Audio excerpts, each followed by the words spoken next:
যোগ বিষয়ে তো আমি বহুত জায়গায় চর্চা করুছে, বহুত জায়গায় শুণুছে, কিন্তু আপন নিজে তাকে অনুভব করন্তু, থরে কিছু দিন অভ্যাস করন্তু, অনুভব করন্তু এবং আপনার ভিতর মোটিভেশন আনন্তু কি মতে যেমিতি হেলে বি এতিকি অভ্যাস করিবার ଅଛି। ଆପଣଙ୍କ ହିସାବରେ ଆକ୍ଚୁଆଲି ଯୋଗ ଅଭ୍ୟାସ ଇଣ୍ଡିଭିଜୁଆଲ୍ କରାଯାଉଛି, ମାନେ ଇଣ୍ଡିଭିଜୁଆଲ୍ ମାନେ ଆପଣଙ୍କ କ୍ଷମତା ହିସାବରେ ଆପଣ କରିବେ। ଆପଣ ଶରୀରର କ୍ଷମତା ଯାହା ଆପଣ ସେହି ହିସାବରେ ଆସନ କରିବେ ଏବଂ ସେତିକି ଆସନକୁ ଆପଣ ପ୍ରଥମେ ନିର୍ଦ୍ଧାରିତ କରିଦିଅନ୍ତୁ କି ମୋତେ କେତେ ଆସନ କରିବାର ଅଛି, କେତେ ସମୟ ଆପଣଙ୍କ ପାଖରେ ଅଛି ଏବଂ କେତେ ସମୟର ଆସନ କରିବାର ଅଛି, ସେତିକି ପ୍ରଥମେ ନିର୍ଦ୍ଧାରିତ କରନ୍ତୁ। 15 ମିନିଟ୍ ବି ହେଉ, 15 ମିନିଟ୍, 20 ମିନିଟ୍, 30 ମିନିଟ୍, ଯେତିକି ଆପଣଙ୍କ ପାଖର କ୍ଷମତା ଅଛି, ଶରୀର କ୍ଷମତା ଏବଂ ଆପଣଙ୍କ ସମୟକୁ ନେଇକି ପ୍ରଥମେ ଆସନ ଏତିକି ସମୟ କରନ୍ତୁ ଏବଂ ପ୍ରାଣାୟାମ କିଛି ସମୟ କରନ୍ତୁ। 10 ମିନିଟ୍ 15 ମିନିଟ୍ ପ୍ରାଣାୟାମ କରନ୍ତୁ, ଯେଉଁଥିରେ ପ୍ରାଣାୟାମ କରିବା ଦ୍ୱାରା ମାନସିକ ଚାପ ବହୁତ ମାତ୍ରାରେ କମିବ, ଆପଣଙ୍କର ଏକାଗ୍ରତା ବଢ଼ିବ ଏବଂ କାର୍ଡ଼ିଓଭାସ୍କୁଲାର ଆପଣଙ୍କର ଯେଉଁ ହେଲ୍ଥ ରହିଛି, ଆମର ହୃଦୟ ଯେଉଁଟା କହୁଛନ୍ତି, ହୃତ୍ପିଣ୍ଡର ଯେଉଁ ସୁସ୍ଥତା ସେଇଟା ମେଣ୍ଟେନ୍ ରହିବ ଏବଂ ଆପଣଙ୍କର ଯେଉଁ ଫୁସ୍ଫୁସ୍ ରହିଛି, ଫୁସ୍ଫୁସ୍ର ସୁସ୍ଥତା ରହିବ ଏବଂ ବିଭିନ୍ନ ପ୍ରକାର ଯେଉଁ ମାନସିକ ଚାପ ଯଦି ଦୂର ହୋଇଗଲା ତାହେଲେ ଶାରୀରିକ ଚାପ ମଧ୍ୟ ବହୁତ ମାତ୍ରାରେ କମ୍ ହୋଇଯିବ। ଏବଂ ଗୋଟିଏ ଦିନ ନୁହଁ, ଯୋଗ ଦିବସ ଆମେ ପ୍ରତ୍ୟେକ ଦିନ ପାଳନ କରିବା ବୋଲି ମୁଁ ସମସ୍ତଙ୍କ ଠାରୁ ଆଶା କରୁଛି। ନମସ୍କାର।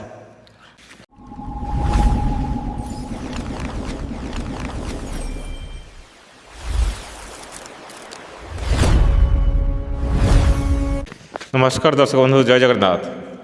दर्शक बंधु, एक्सक्लूसिव ओडिशार एक स्वतंत्र अध्याय को आपण मानक स्वागत। दर्शक बंधु, आज आम चर्चा करवा आमर प्राचीन पुरातन स्वास्थ्य संबंधी योग विषय, जहाँकि आमर प्राचीन पुरातन शास्त्र रे, वेद रे, उपनिषद रे बहुत सुंदर भाव में यह विषय वर्णना करा जायछि।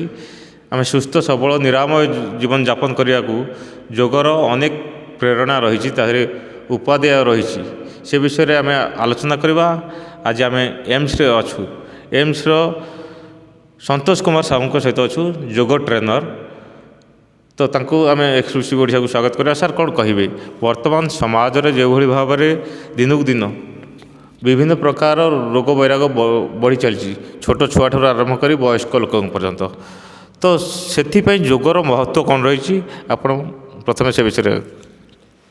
एक्सक्लूसिव ओडिशार समस्त दर्शक बंधु को मोर नमस्कार। आपण जो कथा पचारे एवं जो ठारू आरंभ कले कि योग होची गोटे प्राचीन विद्या बोली कहले, आमर एक्चुअली योग जितेबाला आरंभ होता पूर्वपुरुष मैंने आमर जो योगर अभ्यास करुले, शास्त्र रे जो सब योग विषय वर्णित होती, से आध्यात्मिक उपरे बेसी गुरुत्व दौले, जोटा कि मन को केमिति एकाग्र करा जीवो ता उपरे बेसी गुरुत्व देउथिले। जेमिति आपण योग शास्त्र हिसाब रे आपण पाइबे भगवद गीता, भगवद गीतार मनर केमिति सुस्थता एकाग्रता केमिति हो पूरा चर्चा करिसंती श्रीकृष्ण अर्जुन सहित। ठीक सेमिति आमर योगर जो फिलोसफी अच्छी, माने पतंजलिकर जो योग दर्शन रही, से चित्त को केमिति एकाग्र करा जीवो सेठु आरंभ होईछि एवं धीरे धीरे धीरे धीरे से अभ्यास को धीरे धीरे आगे आगे चलले। तापर जितेबाला हठयोगी मैंने आसिले, सेतेबाला यही सप्तम अष्टम शताब्दी बेलू जिते हठयोगी मैंने आसिले, सेमाने विभिन्न प्रकार षटकर्म है, आसन को पूरा पुंखानुपुंख भाव से अभ्यास कले एवं से अभ्यास कलापर जानिले कि ये जो आसन प्राणायाम इत्यादि षटकर्म इत्यादि अभ्यास करने द्वारा शारीरिक उपकार मिलूची, माने विभिन्न प्रकार रोगरे यार उपशम होची। पूर्वर तो आम जानी कि मन सुस्थ रोची एवं आध्यात्मिक क्षेत्र में सेटा विनियोग होची, किंतु से जो हठयोगी मैंने जिते आसिले से अभ्यास को जिते कले एवं से माने जानिले मन सहित शरीर ए सुस्थ होची एवं ता पर ठारू धीरे धीरे धीरे धीरे योग थेरापीर डेभलपमेंट, जो योग थेरापीर जो यात्रा, योग चिकित्सार जो यात्राटा ता परवर्ती पीढ़ी रे सब विभिन्न प्रकार आसी, विभिन्न समय आसछन्ति, मत्स्येन्द्रनाथ है, गोरखनाथ है, विभिन्न ट्रेडिशनल लोक मैंने आसी से धीरे धीरे आज आम 21 माने शताब्दी रे पहुँचले। एठी आज विश्व आदृत माने से धीरे धीरे विश्व आदृत होइछि। ତ ବର୍ତ୍ତମାନ ସମୟରେ ଯେଭଳି ଭାବେ ଦେଖୁଥିବେ ସାଧାରଣ ଜୀବନଯାପନ ଯେମିତି ଲୋକମାନଙ୍କର ରହିଛି, ଏହାଦ୍ୱାରା ଆମେ ଏକ ପ୍ରକାର ଚାପଗ୍ରସ୍ତ ଜୀବନଯାପନ କରୁଛେ। ଏହାଦ୍ୱାରା ଯେମିତି ମୁଁ ପ୍ରଥମରୁ କହିଲି, ଛୋଟଠାରୁ ବୟସ୍କ ପର୍ଯ୍ୟନ୍ତ ସମସ୍ତେ କୌଣସି ନା କୌଣସି ପ୍ରକାର ବ୍ୟାଧି ଦ୍ୱାରା ବ୍ୟାଧିଗ୍ରସ୍ତ ହେଉଛନ୍ତି। ତ ଯଦି ଆମେ ଏହାକୁ ଆମର ଏ ଯେଉଁ ଯେମିତି ଯୋଗ କହିଲେ ଆମ ପ୍ରାଚୀନ କାଳରୁ ଥିଲା ଯେ ତାକୁ ନିୟମିତ କରିବାକୁ ପଡ଼ିବ। ଅଭ୍ୟାସ ଯଦି ଆମେ ଛୁଆବେଳ ଠାରୁ କରିବା ତାହେଲେ ଆମେ ସୁସ୍ଥ ସବଳ ନିରାମୟ ରହିପାରିବା। କିନ୍ତୁ ଏବେ ସେଇଟା ନକରି ଆମେ ପାଶ୍ଚାତ୍ୟ ଢାଞ୍ଚାରେ ପଡ଼ିଯାଇଛେ। ସେକୁ ନ କରିବାରୁ ଅନେକ ପ୍ରକାର ବ୍ୟାଧିର ପଡ଼ୁଛନ୍ତି। ତ ସେଥିରୁ ଆମେ କେମିତି ରକ୍ଷା କରିଯାଇପାରିବା, ଆମେ କେମିତି ବଞ୍ଚିପାରିବା? ଯୋଗ ହେଉଛି ଗୋଟେ ଜୀବନ ଜୀବାର ଗୋଟେ କଳା ବୋଲି ଆମେ କହୁଛନ୍ତି, ଯେଉଁଟାକି ଆମର ଜୀବନ ଶୈଳୀ ବୋଲି କୁହାହେଉଛି। ଦେଖନ୍ତୁ, ଭଗବତ ଗୀତାରେ ମଧ୍ୟ ଭାରି ଚର୍ଚ୍ଚା ହେଇଛି ଯୋଗ ବିଷୟରେ। ସେଥିରେ କୁହାହେଇଛି ଯୁକ୍ତାହାର ବିହାରସ୍ୟ ଯୁକ୍ତ ଚେଷ୍ଟସ୍ୟ କର୍ମସୁ ଯୁକ୍ତ ସ୍ୱପ୍ନାବବୋଧସ୍ୟ ରୋଗ ଭବତି ଦୁଃଖା, ମାନେ ଯୋଗ ଭବତି ଦୁଃଖା।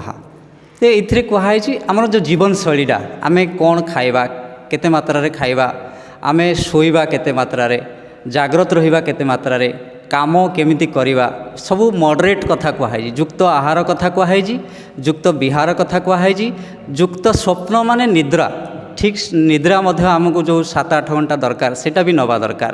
ଏବଂ ଅବବୋଧସ୍ୟ କଥା କୁହାହେଇଛି। ଯୁକ୍ତ ଅବବୋଧସ୍ୟ ମାନେ ଆମେ କେତେ ସମୟ ଜାଗ୍ରତ ରହିବା। ବେଳେବେଳେ ଆଜି ସବୁ ବିଗିଡ଼ି ଯାଉଛି, ଆଜିକାଲିର ଜୀବନଶୈଳୀରେ ବିଗିଡ଼ି ଯାଉଛି। ଦେଖନ୍ତୁ, ଆମର ଯେତେବେଳେ କାମ ବେଶୀ ଆମେ ଅଧିକା ରହୁଛି, ଆମେ ରାତି ରାତି ଅନିଦ୍ରା ହୋଇକି କାମ କରୁଛନ୍ତି। ଏବଂ ଯେତେବେଳେ କିଛି କାମଧନ୍ଦା ନାହିଁ, ସେତେବେଳେ ଦିନ ବେଳେ ବି ପ୍ରବଳ ମାତ୍ରାରେ ଶୋଉଛନ୍ତି। ଏଇଠୁ ଯେଉଁ ଇମ୍ବାଲାନ୍ସଟା ହେଉଛି, ଏଗୁଡ଼ାକୁ ସବୁ କହୁଛନ୍ତି ଲାଇଫଷ୍ଟାଇଲ୍ ଡିଜର୍ଡ଼ର ବୋଲି କହୁଛନ୍ତି। ଏଟାକୁ ଲାଇଫଷ୍ଟାଇଲ୍ ଡିଜର୍ଡ଼ରଟା ମୁଖ୍ୟତଃ ନନ୍ କମ୍ୟୁନିକେବୁଲ୍ ଡିଜିଜ୍ ଯେଉଁଟା ଆମେ କହୁଛେ।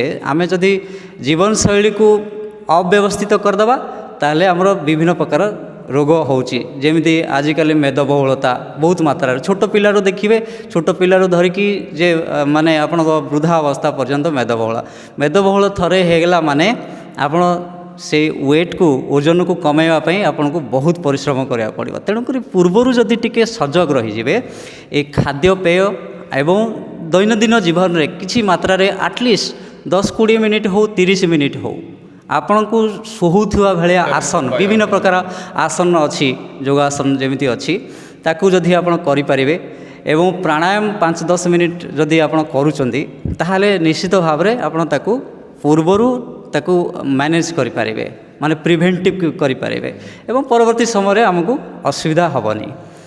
ବର୍ତ୍ତମାନ ଦେଖୁଥିବେ ଯେବେଠାରୁ ଆନ୍ତର୍ଜାତୀୟ ଜାତିସଂଘର ଯେତେବେଳଠାରୁ ଆନ୍ତର୍ଜାତୀୟ ଯୋଗ ଦିବସକୁ ସ୍ଥାନିତ କରାଗଲା ପ୍ରଧାନମନ୍ତ୍ରୀଙ୍କ ମୋଦିଙ୍କର ଆହ୍ୱାନ କ୍ରମେ, ତାପରଠାରୁ ସାରା ବିଶ୍ୱରେ, ଆଗରୁ ତ ସେମିତି ଚାଲିଥିଲା, କିନ୍ତୁ ସାରା ବିଶ୍ୱରେ ଯେ ଯୋଗର ମହିମା ବଢ଼ିଯାଇଛି। ସବୁଠି, ସବୁ ଦେଶରେ ପ୍ରାୟତଃ ଯୋଗକୁ ନେଇକି ସେମାନେ ନିଜର କାର୍ଯ୍ୟକଳାପରେ ଲଗାଉଛନ୍ତି ଦୈନନ୍ଦିନ ବ୍ୟବହାରରେ। କିନ୍ତୁ ଆମ ଭାରତରେ କାହିଁକି ଏତେ କମିଯାଇଛି? ଆଉ ଆମେ ଏଇ ଚର୍ଚ୍ଚା କରିବା ଯେ କେଉଁ ମୁଖ୍ୟ ସମସ୍ୟା ରହିଛି ସବୁ ଆମର ଦୈନନ୍ଦିନ ବ୍ୟବହାରରେ, ଯାହାକୁ ଏଇ ଯୋଗ ଦ୍ୱାରା ଆମେ ହୁଏତ ପୁରା କମେଇ ପାରିବା, ହୁଏତ ମ୍ୟାକ୍ସିମମ୍ କମେଇ ପାରିବା। ସେ ବିଷୟରେ ଆମକୁ ଟିକେ କହିବେ। ଯେମିତି କହିଲେ ମେଦବହୁଳତା କହିଲେ, ସେଇଭଳି ଭାବରେ। ଆଉ ଦେଖନ୍ତୁ, ଏଇ ଯେଉଁ ଆନ୍ତର୍ଜାତିକ ଯୋଗ ଦିବସ କଥା ଆପଣ କହିଲେ, ଆମେ ଏବେ ଏଇ ଯେଉଁ 21 ତାରିଖ ପଡ଼ୁଛି, ଏ ବର୍ଷ ଜୁନ୍ 21ରେ ଆମେ 12ତମ ଆନ୍ତର୍ଜାତିକ ଯୋଗ ଦିବସ ପାଳନ କରିବା ପାଇଁ ଯାଉଛେ। ଦେଖନ୍ତୁ, ଆନ୍ତର୍ଜାତିକ ପ୍ରଧାନମନ୍ତ୍ରୀଙ୍କ ଆହ୍ୱାନ କ୍ରମରେ ଆନ୍ତର୍ଜାତିକ ଯୋଗ ଦିବସ ଅତି ସଫଳ ଭାବରେ ଅଗ୍ରସର ହେଉଛି ଏବଂ ଲୋକଙ୍କ ଭିତରେ ଗୋଟେ ଜାଗୃତ ଆସୁଛି। ଧୀରେ ଧୀରେ ଲୋକ ଅଧିକରୁ ଅଧିକ ମାତ୍ରାରେ ମାନେ ସଚେତନ ହେଉଛନ୍ତି ଏବଂ ନିଜ ଜୀବନରେ ଆପଣାଉଛନ୍ତି। ଆମେ କହିବାନି ଯେ ଆପଣାଉନାହାନ୍ତି ବୋଲି, କିନ୍ତୁ ଧୀରେ ଧୀରେ ବଢ଼ୁଛି। ଆମର ଯେହେତୁ ଟ୍ରାଡ଼ିସନ୍, ଆମର ଯେଉଁ ରହିଥିଲା ପୁରୁଣା ବିଦ୍ୟାଟା, ସେଇଟା ମଝିରେ ସେଇଟା ଗୋଟେ ଗ୍ୟାପ୍ ହେଇଯାଇଥିଲା, ବଡ଼ ଗ୍ୟାପ୍ ହେଇଯାଇଥିଲା। ସେଇଟା ଆଶ୍ରମ ଭିତରେ ସୀମିତ ହେଇଯାଇଥିଲା। ଏବେ ଲୋକାଭିମୁଖୀ କରାଯାଉଛି ତାକୁ। ଆମେ ଏଇ ଯେଉଁ ଆନ୍ତର୍ଜାତିକ ଯୋଗ ଦିବସ କରୁଛନ୍ତି, ତାକୁ ଲୋକାଭିମୁଖୀ କରିବା ପାଇଁ, ଲୋକକୁ ସଜଗ କରିବା ପାଇଁ, ସଚେତନ କରିବା ପାଇଁ ବିଭିନ୍ନ ପ୍ରକାର ଗଭର୍ଣ୍ଣମେଣ୍ଟର ମଧ୍ୟ ବିଭିନ୍ନ ପ୍ରକାର ମାନେ ବ୍ୟବସ୍ଥା ଚାଲିଛି। ଯେମିତି ଏଥର ଗୋଟେ ସ୍ଲୋଗାନ ଥିଲା 365 ୟୋଗା, ମାନେ ତା'ର ଅର୍ଥ ହେଉଛି 365 ଦିନ ଯୋଗ। ଆମେ ଯେମିତି ଖାଦ୍ୟ ନ ଖାଇଲେ ଆମେ ଶରୀର ସଠିକ୍ ଭାବରେ ଆମର पुष्टि माने पोषण हो पारनि ठीक सेमती जोग आपन को सबुदिन करा पड़ो एमती ना आपण जो मन है करदे तापर किछि दिन पुणी माने सेठू अवसर नहीं गले पुणी किछि दिन जो मन हम से करेंगे ये जमी आंतर्जातीय योग दिवस आसला एवं आम 5-7 दिन टिके माने जोश रे आसीगले टिके करदे ना सेटा को आम प्रतिदिन जीवन रे आम 30 मिनिट रु 40 मिनिट हो कि घंटे हो एतिकी समय आमको बाहर करिया पड़ो बाहर कले जाई आमे जो विभिन्न प्रकार रोग कथा कहते निश्चित भाव आप कहले प्रतिदिन मिनिमम आधा घंटा कौन प्रकार योग करवा दरकार से कौ कौ योग नियमित आम करवा द्वारा आमर जो साधारण जो जो रोग बेमारी मान आम फेस कर आम कर देखो तो भारत सरकार एवं योगटा को मुख्यतः ये जो नॉन कम्युनिकेबल डिजीज जोटा कि अणसंक्रमित रोग जो रोग हेले से संक्रमण हुए से भितर आपणकर डायबिटीज बहुत मात्रा रे लोक आजिकल माने प्रभावित होउछंती आपणकर देखिए ब्लड प्रेशर ये जो रही ब्लड प्रेशर बहुत कम एज रे भी लोकों को ब्लड प्रेशर होउची एवं हृदयाघात होउची देखिए 30-40 वर्ष मझिरे जो गैपटा रो 30 रु 40 वर्ष भितर बहुत युवक माने मध्य विभिन्न प्रकार फिल्म स्टार भी आम देखीचे से माने ये होची एटा कहीं एटा सब नॉन कम्युनिकेबल डिजीज गुड़ा केवल यही आमर जीवन शैली खराब जीवन शैली खराब खाद्य एवं रेस्ट न नवा सठिक मात्रा रे रेस्ट न नवा एवं सबुठु मुख्य जिनस होची मानसिक चाप सबुबले आमे कौनसी ना कौनसी कारणरू विभिन्न प्रकार मानसिक चापरे रोचे मानसिक चाप रहिबा द्वारा शारीरिक असुस्थता मध्य होउची ये जो शारीरिक असुस्थता रोचे जो विभिन्न प्रकार आम रोग विषय कहले एथिरे आपण को प्रथमे 2-3टा जिनस को गुरुत्व देवार अच्छी आपण सठिक टाइम रे शुअंतु जितेबाला शोवाई जाऊँच से गोटे समय फिक्स रखी दिंतु एवं आपणकर जो खाद्य नबार जो समयटा सेटा आपण फिक्स करूँ सपोज आपण सकाळे नौचंदी ब्रेकफास्ट नौचंदी ब्रेकफास्ट आपण हिसाब रे आपण जो एनवायरनमेंट रे रहउचंदी आपणकर जो कार्यकलाप जेमती रही से हिसाब रे गोटे टाइम रे फिक्स करंतु कि मते प्रत्येक दिन एही समय रे खाइबार अछि जेमती मध्याह्न भोजन आमे नौचंदी सेटा मध्य गोटे समय रे फिक्स करियार अछि एवं संध्या बेले जो आमे नौचे डिनर जोड़ा नौचे सेटा टिके जल्दी करिवार अछि एवं गोटे समय रे फिक्स करिवार अछि एही तो जीवन शैली एटा तो योग हमकु सिखौचे ना तेणुक याकू जदि आमे धीरे धीरे सुधारिबा एवं जो योगर अभ्यासटा को आपण ब्राह्म मुहूर्त रे करिवार अछि माने आमे शास्त्र जड़ा कहूची ब्राह्म मुहूर्त करिवार बहुत गुडे उपकार अछि ब्राह्म मुहूर्तटा होची सूर्य उदय हबार पूर्वर जो घंटे समयटा घंटे 1.5 घंटा समयटा सेटा ब्राह्म मुहूर्त सेही समय कोन हुए जदि आम वैज्ञानिक दृष्टि देखा से समय गछ माने बहुत गुड़े राति रे बहुत गुड़े गछ से माने आमको ऑक्सीजन अम्लजान से माने बंद कर दी था एवं से जो ब्राह्म मुहूर्त समयटा से माने ऑक्सीजन को छाड़ा आरंभ करती सेटा तो प्रथम कथा से लोक मैंने मॉर्निंग वॉकटा से सकाळु करती ब्राह्म मुहूर्त रे करती आउ सेतेबेले कौन थाए मन माने चंचल न थाए मन स्थिर थाए कारण आपण रेस्ट करिकी थांती 7-8 घंटा रेस्ट करिकी थांती आपणकर शरीर से समय माने माने सुस्थ अवस्था रे टिके थाए रेस्ट करिकी थाए थकान न थाए सेतेबेले शरीर रे एवं मन को एवं शरीर को आपण जहाँ ट्रेनिंग करेबे से समय से माने अति सहजरे ग्रहण करिवो दिन जेतले बढ़ी बढ़ी जीव आपण मन धीरे धीरे विचलित हम आपन विभिन्न प्रकार काम थिबो ए प्रकार काम अछि तापर सब कोडा करिवि आपन शरीर धीरे धीरे थकान हे चलिबो संध्या पर्यंत देखिबे आपन सकाळे जेतिकी आपनकर एनर्जी थिबो संध्या बेलकु सेटा कम हो जाइथिबो तेणुक सकाळे जदि आमे नियमित भाव रे ताकू अभ्यास करिबा मु माने सजेस्ट करिवि कि भारत सरकार को द्वारा गोटे कॉमन योगा प्रोटोकॉल गोटे अच्छी 45 मिनिट सेटा को समस्ते करें सबू बयसर लोक मैंने सेटा को करें ता सहित जदि आमे से सूर्य नमस्कार नहीं जदि यंग एज कथा कहते आम मध्यम जो मध्यम वयस्क लोक मान कथा कहते से माने जदि सेठी खाली सूर्य नमस्कार 2 ରୁ 4 राउंड जदि से आड करदे ताहले आउ किछि आवश्यकता नहीं आपण को सेटा जोगरे देखंतु जोगरे आपण को कौन सी जगह पैसा इन्वेस्ट करिवार नहीं ଆପଣଙ୍କ ଘର ଭିତରେ କରିପାରିବେ, ଆପଣଙ୍କ ଇଚ୍ଛାରେ କରିପାରିବେ। କାରଣ ବର୍ଷା ହେଲେ ଘର ଭିତରେ କଲେ, ବର୍ଷା ଯଦି ନହେଲା ଛାତକୁ ପଳେଇଲେ ବାହାରେ କଲେ। ତେଣୁକରି ତା ପାଇଁ କିଛି ରେଷ୍ଟ୍ରିକ୍ସନ୍ ନାହିଁ, କୌଣସି ପଇସାର ଆବଶ୍ୟକତା ନାହିଁ। କେବଳ ଆବଶ୍ୟକତା ହେଉଛି କ'ଣ, ଆପଣଙ୍କର ଯେଉଁ ମୋଟିଭେସନ୍ଟା, ଯେଉଁ ମାନେ ସେଲ୍ଫ ମୋଟିଭେସନ୍, ସେଇଟା ହେଉଛି ବହୁତ ଜରୁରୀ। ସେଇଟା ଯେତେବେଳେ ଆପଣଙ୍କ ଭିତରେ ଆସିଯିବ, ଆପଣଙ୍କୁ ଆଉ କେହି ଶିଖେଇବେନି କି ଯୋଗ ଅଭ୍ୟାସ କର ବୋଲି, ଡେଲି ଆଉ କେହି କହିବେନି। ତେଣୁକରି ସେଇ ଯେଉଁ ଜାଗୃତିଟା ଆମ ଭିତରେ ଆଣିବାର ଅଛି, ସେଇ ସଚେତନା ପାଇଁ ଏସବୁ ମାନେ ଭାରତ ସରକାରଙ୍କର ବିଭିନ୍ନ ପ୍ରକାର କାର୍ଯ୍ୟକ୍ରମ ଚାଲିଛି। ଏବଂ ସେଇ ସଚେତନତା ଆମ ଭିତରେ ଯେତେବେଳେ ଆସିଯିବ, ଆମେ ଯେତେବେଳେ ଜାଣିବା ପୂର୍ବରୁ ଲୋକମାନେ କି ଏତେ ପଇସା ଖର୍ଚ୍ଚ କରୁନଥିଲେ, ସ୍ୱାସ୍ଥ୍ୟ ତାଙ୍କର ଏତେ ମାନେ ଖରାପ ହେଉନଥିଲା। କାହିଁକି ହେଉନଥିଲା? ସେଇଥିପାଇଁ ତାଙ୍କର ମାନେ ଖାଦ୍ୟପେୟଠୁ ଧରିକି ତାଙ୍କର ଜୀବନଶୈଳୀ ଟିକେ ସଠିକ୍ ଭାବରେ ସିଏ କରୁଥିଲେ। ସେଥିପାଇଁ ସେମାନେ ଏତେ ମାନସିକ ଚାପରେ ରହୁନଥିଲେ। ଆମେ ଆଜିକାଲି ବିଭିନ୍ନ ପ୍ରକାର ମାନସିକ ଚାପରେ ରହୁଛେ ଏବଂ ଆମର ମାନେ କାର୍ଯ୍ୟ କରିବାର ଯେଉଁ ଶୈଳୀଟା ଆମର ଧୀରେ ଧୀରେ ଅଳସୁଆ ଟାଇପ୍ର ହେଇଯାଉଛନ୍ତି, ମାନେ ଫିଜିକାଲ୍ ଆକ୍ଟିଭିଟି ଧୀରେ ଧୀରେ କମ୍ ହେଇଯାଉଛି।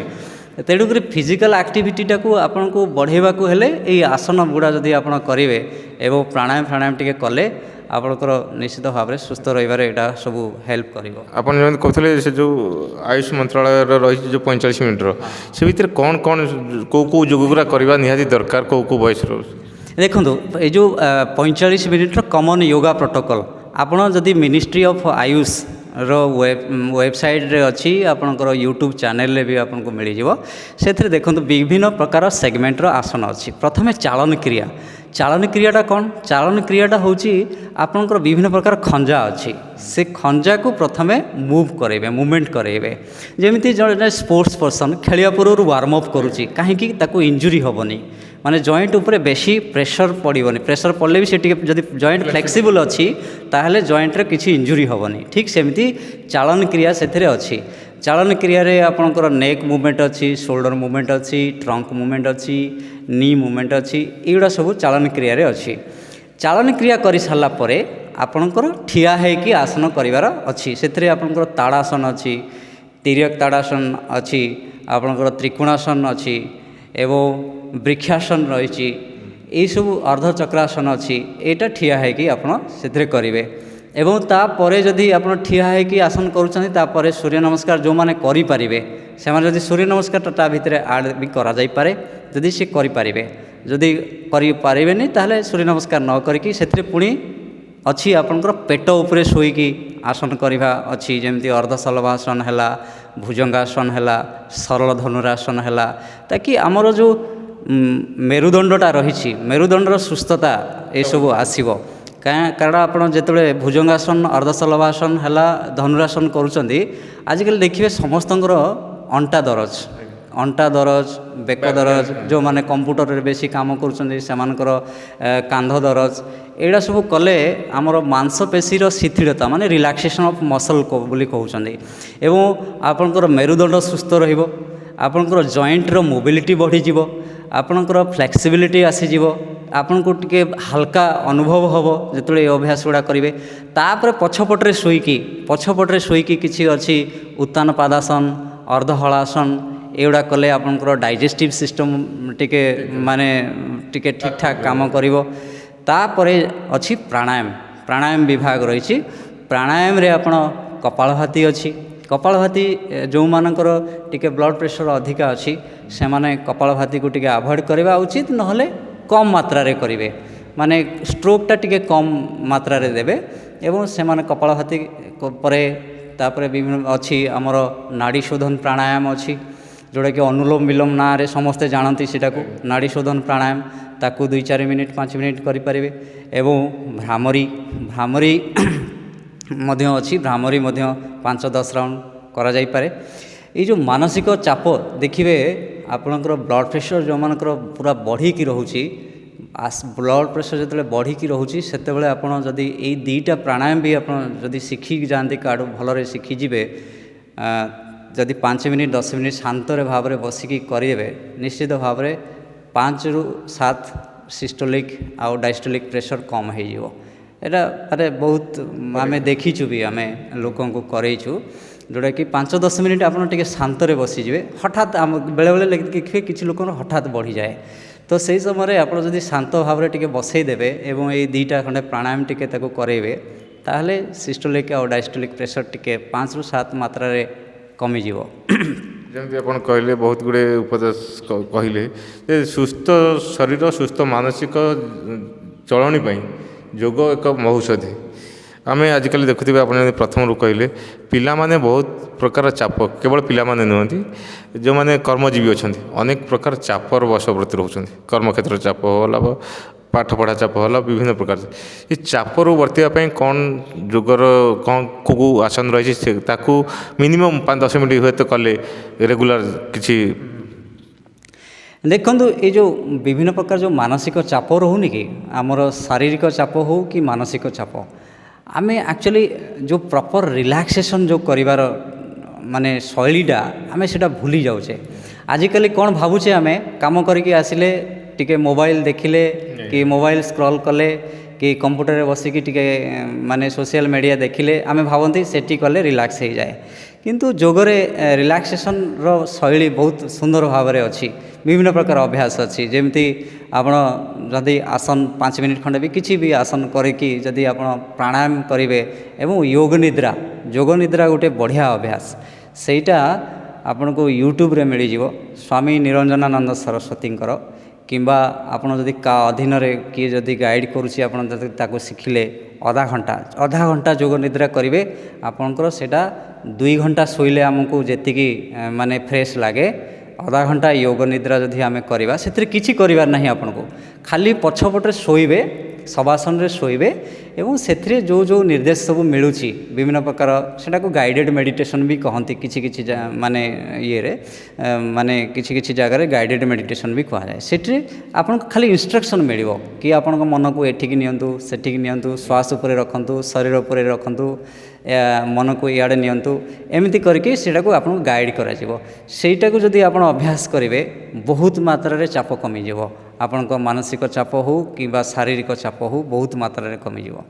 आ गोटे प्रकार कथा आपण लक्ष्य करथिबे आजिका दुनिया रे साधारणतः युवपीढ़ी माने जिम अधिक जिम जीवाई पसंद कर योग अपेक्षा अधिक जिम जीवाई जिमटा बॉडी पे केते उपकारी योग ठारू देखंतु जिम रे जोड़ा करा होची मसलटा आपन जे पर्यंत जिम करुथिबे मसल से पर्यंत आपन टाइट रहिबो जो माने प्रोफेशनल जो माने बॉडी बिल्डर से माने जिम करछन्ती ठीक अच्छी तापाई प्रॉपर आपन को न्यूट्रिशन जदि नौचंती अब सठिक गाइडेंस रे आपन जदि करछन्ती तालो साइड इफेक्ट पड़िबो नाही किंतु योग अभ्यास रे जो आसन आपन करूछन्ती सेथिरे सिस्टमैटिक स्ट्रेच होची आपन को आवश्यकता ठू अधिक स्ट्रेच होबनी जोटा कि आपनकर मसल कौन सी माने क्षति करनी परवर्ती समय देखिए स्पोर्ट्स पर्सन माने जो माने बहुत परिश्रम करते देखिए जिते ओल्ड एज हो जाए से माने विभिन्न प्रकार गंठी समस्या आंठू गंठी इत्यादि समस्या होती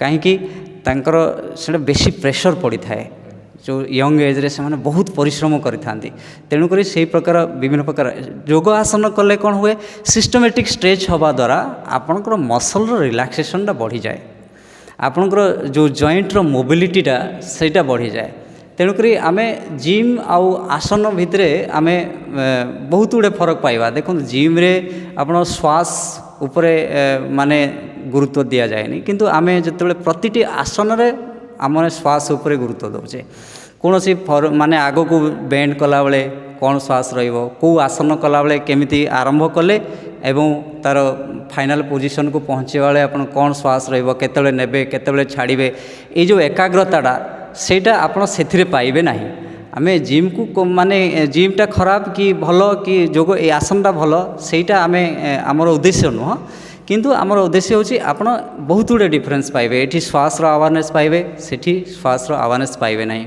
आपण जदि जिम जदि प्रत्येक दिन न करिवे किछि वर्ष करदेला परे कि छाड़ीदेवे तापरे आपणकर मसल रो टिके जो टाइट आपण मसल थाए जिम जो माने करंती से मानकर मसल मांसपेशी टिके लूज हो जाए एथिरे आसन रे सेमिति किछि न थाए एवं यार ପରବର୍ତ୍ତୀ ସମୟରେ ଓଲ୍ଡ ଏଜ୍ ସମୟରେ ଆପଣ ଯଦି ଆସନ କରୁଛନ୍ତି ଛାଡ଼ିଦେଲେ କୌଣସି କାରଣବଶତଃ ଆପଣ କରି ନ ପାରୁଛନ୍ତି ତା'ର କିଛି ଖରାପ ପ୍ରଭାବ ଆପଣଙ୍କୁ କିଛି ଦେଖିବାକୁ ପଡ଼ିବନି।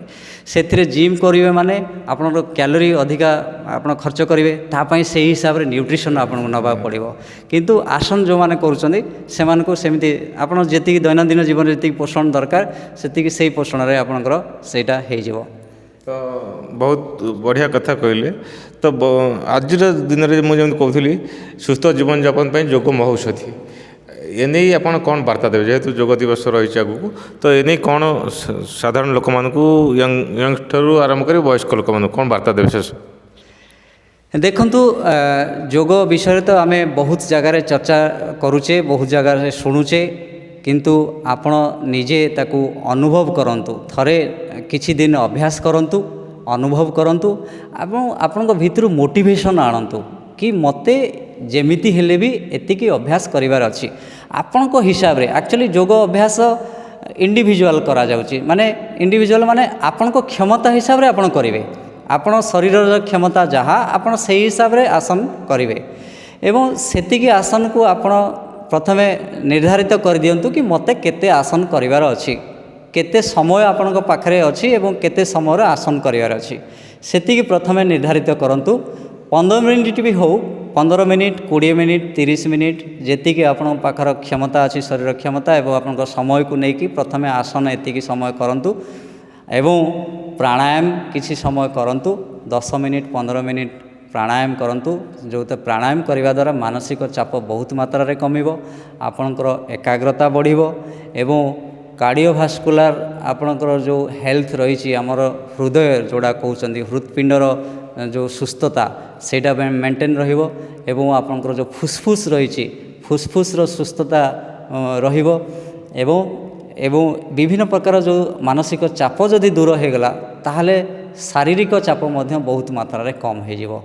ଏବଂ ଗୋଟିଏ ଦିନ ନୁହଁ, ଯୋଗ ଦିବସ ଆମେ ପ୍ରତ୍ୟେକ ଦିନ ପାଳନ କରିବା ବୋଲି ମୁଁ ସମସ୍ତଙ୍କ ଠାରୁ ଆଶା କରୁଛି। ନମସ୍କାର। ବହୁତ ବହୁତ ଧନ୍ୟବାଦ। ଆପଣ ଅନେକ ଗୁଡ଼ିଏ ଉପାଦେୟ କଥା କହିଛନ୍ତି, ଯେମିତିକି ଗୋଟିଏ ଦିନ ନୁହେଁ, ଯଦି ଆମେ ଯୋଗ କରିବା ଏବଂ ସୁସ୍ଥ ଜୀବନଯାପନ ପାଇଁ ଚାହିଁବା ତାହାକୁ ଆମର ଅଭ୍ୟାସ ପ୍ରତିଦିନ ରୁଟିନ୍ରେ ସ୍ଥାନ ଦେବାକୁ ପଡ଼ିବ। ଏହା ନିଶ୍ଚିତ ଭାବରେ ଆମ ଦର୍ଶକ ବନ୍ଧୁମାନଙ୍କୁ ଅନେକ ପ୍ରେରଣା ଦେବ ଏବଂ ଏଥିରୁ ପ୍ରେରଣା ପାଇଁ ସେମାନେ ତାଙ୍କ ଜୀବନରେ ଏହାକୁ ଉପଯୋଗ କଲେ ନିଶ୍ଚିତ ଭାବରେ ଲାଭ ପାଇବେ। ତ ଆପଣ ଆମକୁ ବହୁତ ସମୟ ଦେଇଥିବାରୁ ଆପଣଙ୍କୁ ଅନେକ ଅନେକ ଶୁଭେଚ୍ଛା, ଧନ୍ୟବାଦ। ଜୟ ଜଗନ୍ନାଥ।